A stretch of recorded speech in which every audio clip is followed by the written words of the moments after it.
guys, welcome back to the channel. It's WinterhelmGames. We're back with another episode, another video. This one, I decided, since it's coming into the season, I would look up a couple of different horror stories, some true and not there. This is 4 true night shift stories by Mr. Nightmare.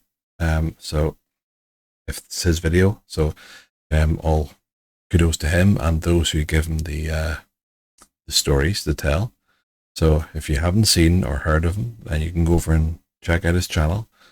And so in the meantime, let's get into it.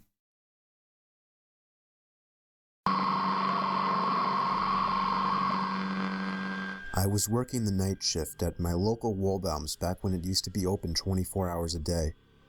There would normally be less than 10 customers throughout my shift, but I wouldn't get to sit around and do nothing though.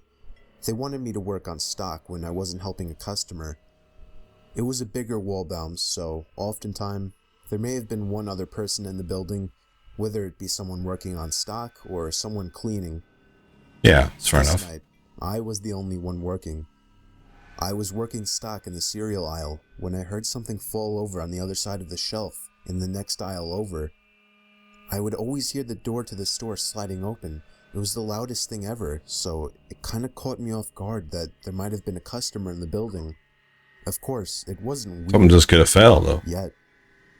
Not until I looked to my left and saw a man standing by the edge of the aisle, shooting me a blank stare. "Do you need something, sir?" I asked him. No.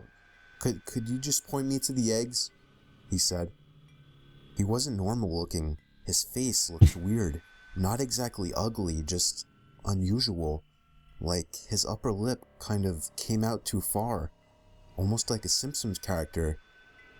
I was a bit uncomfortable that I had to deal with ringing him up. I hurried to finish the cereal aisle, and when I was done, I began to bring the U-boat cart to the back room. I was stopped halfway when the same guy cut me off through the middle section of the aisle. I want to note this guy was probably in his mid-30s, and at the time, I was only 22, though I looked much younger. The guy stopped me and started trying to make awkward small talk. He started by asking me my name, how old I was, if and where I went to school, and why I was doing the night shift. His questions started to get weirder when he asked me if I went to parties a lot and if I had a girlfriend.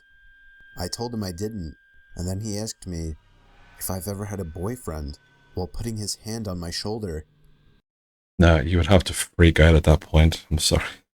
Like, it just goes beyond the tool, try to be nice to every single customer type routine, but when you get something like that, it's like, red flag straight away. Just try and get out of there, get him out of there, or going somewhere or something. If he continues to be as creepy as that. I immediately started walking away with the cart, but he followed me. I told him I wasn't into whatever he was thinking about. I went faster and faster until I finally made it to the back storage room. He didn't follow me in. I wasn't supposed to stay back there for extended periods of time to avoid customer theft. Yeah, because you're on your own. I decided it would be best to just wait for him by the register so that he would ring his stuff up and leave. But I waited there for at least 20 minutes. He never came. I decided he was gone, and whether he stole the eggs and something else, there wasn't anything I could do now. I had to go to the bathroom, so I took a quick jog to the back of the store and into the employee bathroom. But close the front door first. After sitting on the toilet, my heart dropped into my stomach as I heard the bathroom door open. I choked the urge to say something like, "You can't be in here," but I didn't want to give away my position.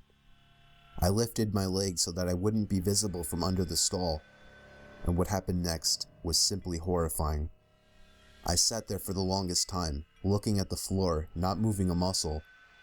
When I finally looked up, I could see an eye peering through the crack of the stall door. I screamed. I knew I was trapped. Oh. I knew I had one shot at making a move. I grabbed the box cutter in my pocket and began sliding it through the crack of the door, forcing him to move his eye away. I took that Good. chance to slam the stall door open in his face and hightail it out of the bathroom and all the way out of the store. I called my boss at least 5 times before he finally picked up and explained everything. He told me to call the cops, and so I did. Of course, the man wasn't in the store anymore by the time the cops showed up. I only did the night shift twice after that, and luckily didn't see the man again. Creepy. Really creepy. I used to work the night shift at a gas station on the side of some highway in the country. From the hours of 12 a.m. to 6 a.m., the road was pretty dead. I would have maybe 1 or 2 people come in to pick cash in a whole night. It was a very boring and depressing job, especially doing the graveyard shift, but I had just finished college and I needed to pay off my loans. The only reason I kept this job was because my boss threw me an extra $5 an hour for doing the night shift. On this one cold December night, I was doing my usual thing, reading the newspaper, playing games on my phone, and whatnot, when I noticed the headlights of a car pulling off the highway into the parking lot. It was a red pickup truck. Somebody stepped out and shut the door. I went back to reading the paper as I saw that he was standing by the gas pump. I assumed he wasn't paying cash. I looked up a few moments later and saw that he was still standing in the same position, staring at the gas pump. I almost felt obligated to go out and help him. He was obviously confused. I felt a cold chill run up my spine as I saw the 6-foot-something tall man slowly turn his head to face me. I couldn't make out any features of his face, but I knew he was staring at me. I tried to pretend I didn't notice by going back to reading the paper. Of course, I wasn't really reading now. I was a bit shaken by the guy out there. I just wanted him to pay debit or credit and leave. I looked up and gasped as the man was now much closer to the front door of the building. It wouldn't have been so disturbing if it weren't for the fact that he wasn't moving. He was just standing still, as before, still looking in my direction. Odd. I walked over to the door to get a closer look. All I could see in his face was still blackness. I locked the door and flipped the open sign to closed on the door. I didn't care if this would possibly get me in trouble. I was not taking a chance because, quite frankly, I was scared shitless. I walked back behind the counter and sat down on one of the containers on the floor just so I couldn't see the man outside anymore. I stayed in that position for a good 5 minutes, texting every friend I have to see who was awake. I was desperate to tell somebody about this. When I finally got up to check that he was gone, I let out a full scream as the man was now right outside the door. I picked up the phone on the counter and called the police. The operator was reluctant to send somebody over because of the way I described the situation, Yeah, I mean, but I it's just... persuaded them. I hid behind the counter, balled up like a child. I began to hear heavy thumps at the door, not innocent knocks to catch my attention. I mean thuds and thumps, trying to break down the door. And then eventually it finally stopped. I heard the sound of a car starting outside and then driving off. I looked outside and he was gone. A patrol cop along with a state trooper pulled into the parking lot. I reported the red pickup truck and told them which direction I thought he went in. I couldn't describe his face as all I saw was blackness. Of course, there wasn't much the police could do as the man didn't really do anything. I left that job a few months later to a job in the city. I mean, I can understand. I mean, I've worked in shops and stores before, like, but not like a gas station or anything like that. But you could very much see that he could have been confused about what he was doing or what was happening in terms of what gas he had to get for his car. You wouldn't know, or maybe he thought it was a proper service station where the attendant would fill it up for you, and maybe just got angry at the fact that he suddenly shut the door and locked it, and who knows, there could have been an innocent explanation for it, but the fact he didn't try to say anything is a bit odd. But anyway, that's number 2. It was 2 years ago. I was called in to do the night shift, 10 p.m. to 4 a.m. at 7-Eleven, since somebody called out. The store was located on a busy road in a rather quiet and rural area. During the night shift, you could expect anywhere from 10 to 20 people come in to buy a beer or something else. This one particular night, there was this one guy, mid-20s, that came in. He started making weird noises, like loud yelling noises. I assumed he had some kind of mental disability. In fact, my brother has a mental disability, so I immediately felt sympathy for the guy. He walked up to the counter without any items, with his head facing me, but his eyes were looking up at the ceiling. I felt uncomfortable. I honestly didn't know how to deal with it. I tried speaking with him, but he only responded in loud noises. I kept checking if he was with someone outside, but he was alone. There weren't any cars in the parking lot, so I assumed he walked. He stood there for so long, looking up at the ceiling and making noises, that I tried to get him out by handing him a bag of chips and telling him he can go. I tried finding some kind of number to call for someone to help him. Then, out of nowhere, he finally turned around and walked out of the store. I felt so horrible for the man, but at the same time, I felt a bit creeped out.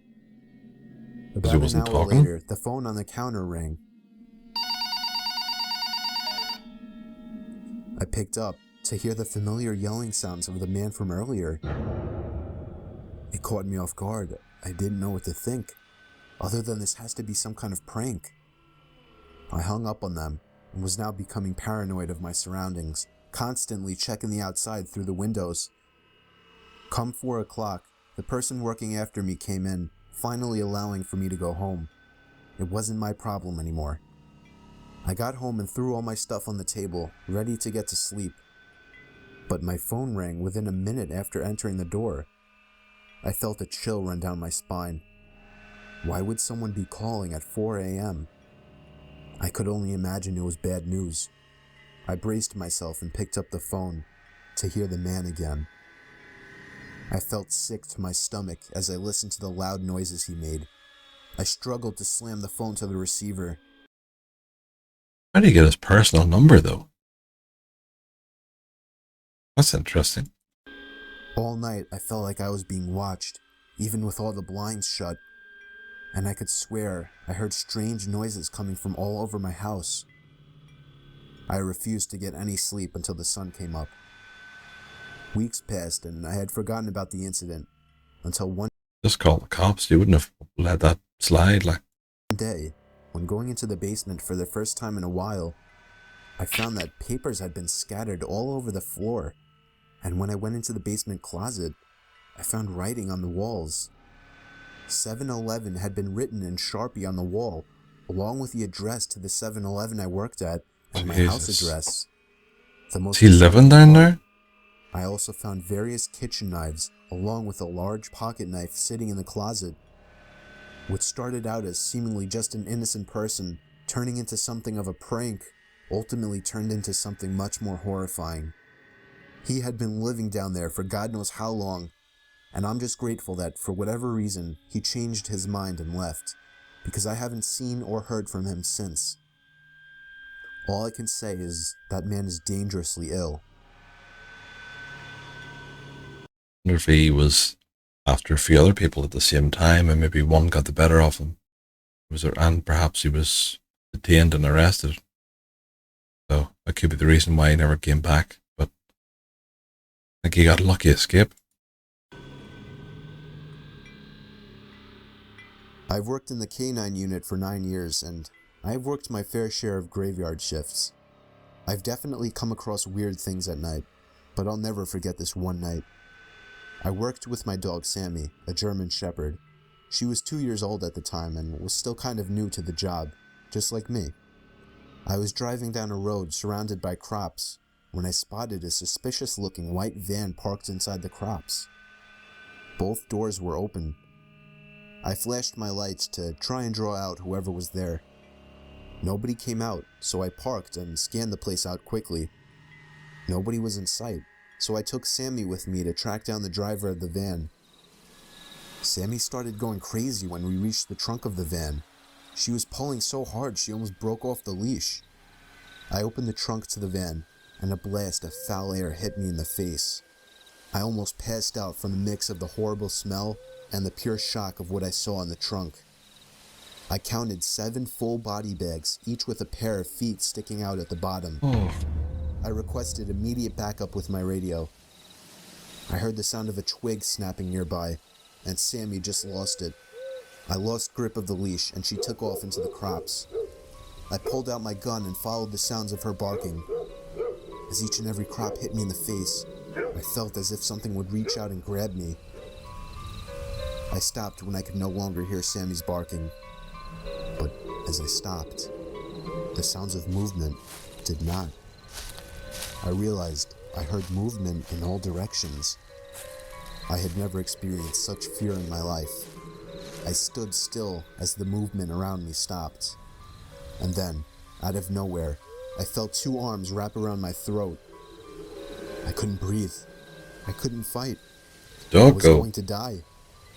And then, I heard the sound of Sammy's bark, followed by the scream of the man choking me as Sammy bit down on his leg. The next thing I did is something that I still question if it was appropriate doing to this day.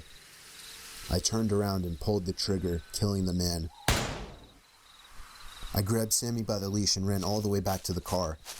I could tell people were following us from behind. I managed to make it to the car safely and drive a 1/4 mile down the road. I didn't stop to see which way they went. I didn't hold my ground. I fled like a coward.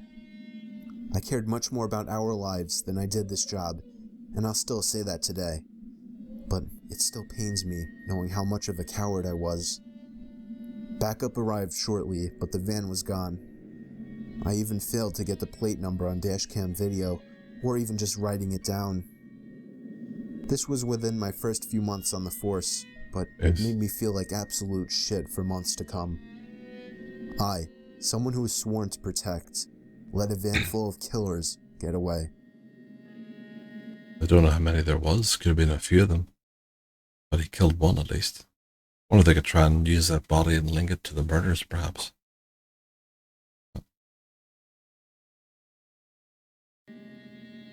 That's it. Yeah. That's certainly creepy, like, really is.